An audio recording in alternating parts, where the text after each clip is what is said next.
زمون محدثین اکابرین لیکي اصول د ایمان درې ده.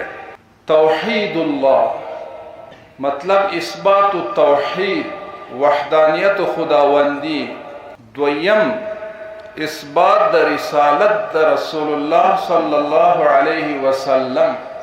او دریم اثبات د قیامت او یا اثبات د بعث بعد الموت.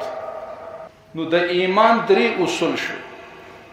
اول اثبات التوحید. نو امام بخاری رحمت الله تعالی علیه د ایمان نه شروع کړه په ایمان ختم ک خپل کتاب مبارک. ځکه چې توحید نوی هغه ایمان نه ده. او ایمان لوی دولت ده. ایمان لوی سرمایه ده. علامه ابن حجر عسقلانی رحمت الله تعالی علیه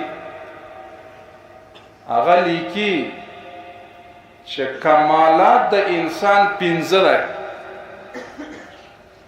اول ایمان، دویم ولایت، دریم صدیقیت، څلورم نبوت او پنځم رسالت. نو کمالات د انسان پنځه. اول کمال د انسان ایمان،